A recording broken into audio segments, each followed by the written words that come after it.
ఇవాళ గజ్వేల్ పట్టణంలోని IOC ground ఏదైతే మనం ఇక్కడ స్పోర్ట్స్ యాక్టివిటీ చూస్తుంటాం, ఈ భూమి ఒరిజినల్గా 8 ఎకరాలు 2 గుంటల భూమి 1954-55 కాస్రా పహాని ప్రకారం రికార్డ్ ప్రకారం సర్వే నెంబర్ 338. అంటే ఇప్పుడు గజ్వేల్ టౌన్లో ఉన్న ఏదైతే ఆర్డీఓ ఆఫీసు ఐఓసి కాంప్లెక్స్ ఉందో దాంతో కలుపుకొని పక్కన ఇంకొక 4 ఎకరాలు కలుపుకొని మొత్తం 8 ఎకరాల 2 గుంటలు ఇది. దీంట్లో అప్పట్లో విఠలయ్య అనే ఒక పెద్ద మనిషి, అప్పటి పట్టదారు విఠలయ్య గారు 54-55లో ఇక్కడ గజ్వేల్లో ఉన్న శివాలయం కొరకు, ఆ శివాలయం పోషణకు, పూజారుల పోషణకు, తర్వాత గుడి నడపడానికి దాని మెయింటెనెన్స్ కోసము అప్పట్లో దానం ఇవ్వడం జరిగింది. రికార్డు మన దగ్గర ఉన్న రికార్డు కాగితాలు మీకు అందరికీ పత్రికా మిత్రులందరికీ షేర్ చేస్తా. 54-55 కాసర మన తెలంగాణ రాష్ట్రంలో రెవెన్యూ రికార్డులన్నీ కూడా 54-55 బేస్ చేసుకొని దాని ఓనర్ ఎవరైనా డిసైడ్ అవుతుంది. దాని తర్వాత అది లింక్ డాక్యుమెంట్ బేస్ మనకు. ఈ విధంగా 54-55 కాసరా బేస్ చేసుకుని 338 సర్వే నెంబర్ గజ్వేల్ పట్టణానికి సంబంధించి ఈ శివాలయం కోసం దానం చేసినట్టుగా రికార్డు ఉంది. విఠలయ్య గారు అప్పుడు 8 ఎకరాలు 2 గుంటలు ఇచ్చారు. జంగం అంబయ్య అని అయితే జంగం వాళ్ళు అప్పుడు శివాలయానికి పూజలు చేసే జంగం కుటుంబానికి పోషణ కోసం ఇచ్చింది, కానీ ఇది వాళ్ళు సొంతం కోసం పట్టదారులుగా దీన్ని అనుభవించడానికి వెళ్ళే గుడి కోసం ఇది పాని రికార్డులలో, రెవెన్యూ రికార్డులలో క్రిస్టల్ క్లియర్గా రాసినది. ఇది అప్పటి మొదటి రికార్డు. అయితే ఎప్పుడైతే గుడి కోసం ఏదైతే భూమి దానం చేయబడుతుందో దాన్ని ఇమ్మీడియట్గా ఆ టెంపుల్కి సంబంధించిన ఆస్తులన్నీ కూడా ఎండోమెంట్ భూములు అవుతాయి. ఎండోమెంట్ శాఖ వారు అప్పుడే దాన్ని అడాప్ట్ చేసుకున్నారు. రెవెన్యూ శాఖ వారు కూడా దీన్ని ఇది భూమి కోసం, ఈ గుడి కోసం ఇవ్వబడ్డ భూమి, దానం ఇచ్చిన భూమి, ఎండోమెంట్ శాఖకు ఇది గవర్నమెంట్ భూమి, తర్వాత ఎండోమెంట్ శాఖ ఆధ్వర్యంలో ఉంటుందనేది రికార్డు ఎంట్రీ ఉన్నది. మనకు 84-85 సంవత్సరం వరకు, అంటే 54-55 నుంచి 84-85 వరకు రికార్డు ఇది ఎండోమెంట్ భూమి అని ఉన్నది. ఇది 8 ఎకరాలు 2 గుంటలు. అయినా ఇందులో కొంత గఫ్లా జరిగి కొంత 2.5-3 ఎకరాల వరకు కూడా ఈ ఐఓసి కాంప్లెక్స్ కోసమే అప్పట్లో ఉన్న టీఆర్ఎస్ ప్రభుత్వం తారుమారు చేసి, కొంత రికార్డులు తారుమారు చేసి ఈ ల్యాండ్ ఎక్వైర్ చేసి అక్కడ ఐఓసి కాంప్లెక్స్ కట్టినట్టు తెలిసింది. కానీ ఇక్కడ ఇప్పుడు 2015 నుంచి ఒక వివాదం నడుస్తుంది. 2015లో ఇక్కడ కొంతమంది భూ కబ్జాదారులు, అప్పట్లో పవర్లో ఉన్న నాయకులు, మున్సిపాలిటీలో పవర్లో ఉన్న నాయకులు, రాజకీయ నాయకులు, ఇక్కడ రియల్ ఎస్టేట్ ఏజెంట్లందరూ కలిసి కూడా ఈ ల్యాండ్ కొట్టేయాలని, దీన్ని ప్లాటింగ్ చేసి అమ్ముదామని ప్రయత్నం చేసినప్పుడు ఎండోమెంట్ వారి దృష్టికి వచ్చి 2015లో ఎండోమెంట్ అప్పటి అసిస్టెంట్ కమిషనర్ ఒక ఉత్తరం రాసిన ఎంఆర్ఓకి ఏమని రాసిందంటే 54-55 రికార్డు నుంచి మొదలు పెడితే ఇప్పటి వరకు ఉన్న రికార్డుల ప్రకారం ఇది ఎండోమెంట్ భూమి కాబట్టి దీన్ని అన్యాక్రాంతం కానియకూడదు అని చెప్పి ఎంఆర్ఓకి లెటర్ రాసిన కాపీ మన దగ్గర ఉన్నది. నేను మీకు అది చూపిస్తాను. ఇది కాపీ.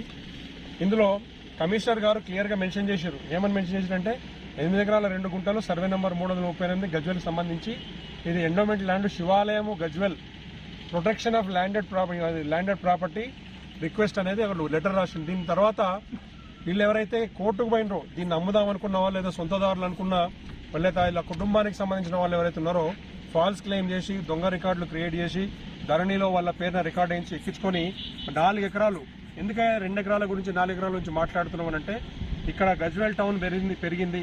గత 10-12 ఏళ్ళలో జరిగిన అభివృద్ధి నేపథ్యంలో ఈ భూమి విలువ పెరిగింది. దీన్ని రియల్ ఎస్టేట్ వ్యాపారస్తులందరూ కొట్టేద్దాం అనుకున్నారు. దాన్ని అప్పటి ఎండోమెంట్ కమిషనర్ గారు, తర్వాత స్థానికులందరూ కూడా ఇక్కడ ఉద్యోగం చేసి దాన్ని ఆపి అన్యాక్రాంతం కాకుండా చేశారు. అయితే ఇవాళ మనం రికార్డులు చూస్తున్నాం, లేటెస్ట్ రికార్డులు. ఇంతకుముందు ఉన్న ప్రభుత్వం ధరణి పేరుతో చేసిన అక్రమాలకు, అన్యాయాలకు పరాకాష్ఠగా వాళ్ళు గవర్నమెంట్కు ఈ 8 ఎకరాల్లోంచి ఏవైతే సొంతదారులని ఏదైతే రికార్డు క్రియేట్ చేసుకున్నారో ఆ కుటుంబానికి సంబంధించిన వాళ్ళు, ఇది వాస్తవంగా కుటుంబానికి సంబంధించింది కాదు, గుడికి సంబంధించిన రికార్డు పక్కకు పెట్టేసి వాళ్ళు అప్పుడున్న కలెక్టరు, అప్పుడున్న ఆర్డీఓ, అప్పుడున్న పదవిలో ఉన్న టీఆర్ఎస్ ప్రభుత్వంలో ఉన్న వాళ్ళందరూ, కాంగ్రెస్లో ఉన్న వాళ్ళందరూ కుమ్మక్కై చేసిన రాజకీయం మూలంగా 4 ఎకరాల్లో వీళ్ళు పట్టదారులుగా వీళ్ళ రికార్డు ఎక్కింది. అది తప్పు. దాని లింకు, దాని ప్రొసీజర్ తప్పు.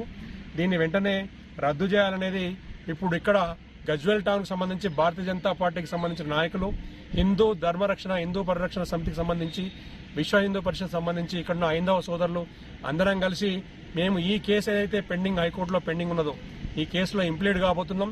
ఈ 4 ఎకరాలకు సంబంధించి అయితే భూమి శివాలయానికి సంబంధించిందో అది శివాలయంతోనే ఉండాలి. ఎండోమెంట్ శాఖకు కూడా మేము ఉత్తరం రాయబోతున్నాము. తర్వాత ఈ భారతీయ జనతా పార్టీ ఆధ్వర్యంలో ఇక్కడ ఉన్న ప్రజల సమక్షంగా ఇక్కడ ఈ భూమిని కాపాడుకోవడానికి, శివాలయము భూమిని కాపాడుకోవడానికి మేమందరం ఉద్యమం చేస్తాం. ఇక్కడ ఉన్న ఎవరైతే ఈ మధ్య కాలంలో హైకోర్టులో కుమ్మకు రాజకీయం చేసి ఏదైతే వీళ్ళు దాన్ని తొందరగా హైకోర్టు రిట్ను కొట్టేయించుకొని తర్వాత దీన్ని భూమిని కొట్టేద్దామని చూస్తున్న ఎవరైతే ఈ పిటిషనర్స్ కానీ తర్వాత వీళ్ళకి సంబంధించిన ఇక్కడ ఉన్న కాంగ్రెస్ నాయకులే కానీ, నేను పేర్లు చెప్పదలుచుకోలేదు, ఇక్కడ అధికారం చెలాయిస్తున్న కాంగ్రెస్ నాయకులు, టీఆర్ఎస్ పాత నాయకులు, కాంగ్రెస్లోకి వచ్చిన నాయకులు, తర్వాత ఇంతకు ముందున్న అధికారులు, ఇప్పుడున్న అధికారులు అందరూ కూడా కుమ్మక్కై ఇది కోట్ల రూపాయల ఆస్తి కాబట్టి దీన్ని కొట్టేద్దామని చూస్తున్న దాన్ని అడ్డుకోవడానికి హిందూ ధర్మరక్షణ పేరుతోటి మేమందరం కూడా ఈ కోర్టులో ఇంప్లీడ్ కాబోతున్నాం. భారతీయ జనతా పార్టీకి సంబంధించిన కార్యకర్తలందరూ కూడా దీని కంటికి రెప్పలా ప్రతి నిమిషం 24/7 ఈ భూమిని కాపాడుకోవడానికి దీని చుట్టూ పహరా కాస్తూనే ఉంటారు. ఏ ఒక్కరు ఇక్కడ వచ్చి అడుగుపెట్టి ఈ భూమిని కొట్టేయాలని చూసినా కానీ ఖబర్దారని హెచ్చరిక జారీ చేస్తున్నాం. ఈ భూమి జోలికి రావద్దు.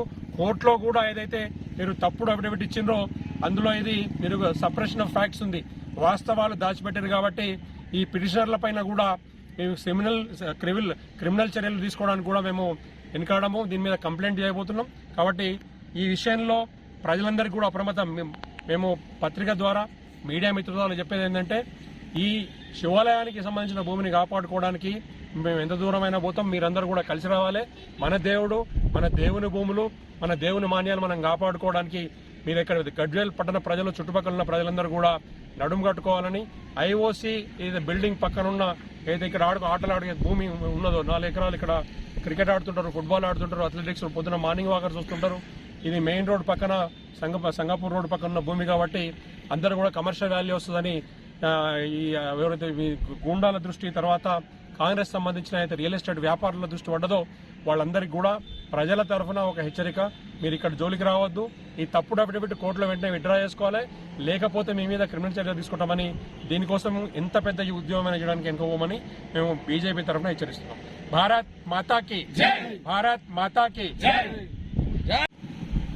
గజ్వేల్ ప్రజ్ఞాపూర్ మున్సిపాలిటీ పరిధిలో ఉన్నటువంటి ఏదైతే శివాలయం సంబంధించినటువంటి పురాతనమైన శివాలయానికి సంబంధించినటువంటి ఈ దేవాదాయ శాఖ అయితే సంబంధిత గుడికి సంబంధించిన భూమి ఈ యొక్క 4 ఎకరాల ఏదైతే ల్యాండ్ ఉందో ఈ ల్యాండ్ పై నుంచి ఎప్పటి నుంచో గత ప్రభుత్వాల నుంచి దీని మీద కన్నేసి ఎప్పుడు కాజేద్దామా అని చెప్పి ఈ ప్రభుత్వాలు చూస్తూ వస్తూ ఉన్నాయి.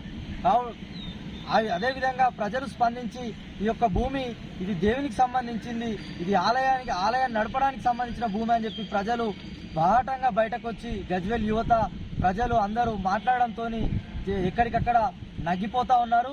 ఇప్పుడు మరొక్కసారి కాంగ్రెస్ ప్రభుత్వం వచ్చినటువంటి వెంటనే ఈరోజు నరసారెడ్డి గారు అదేవిధంగా ఆయనకు సంబంధించినటువంటి టీం మొత్తం ఈరోజు పెద్ద ఎత్తున ఈ భూమి కాజేయాలి, అదేవిధంగా దీన్ని ఏ విధంగా మేము మలుచుకోవాలనే ప్లాన్ వేస్తూ ఈరోజు ఈ 2-3 మొన్నటి నుంచి గత 3 రోజుల నుంచి చర్చలోకి వచ్చింది భూమి.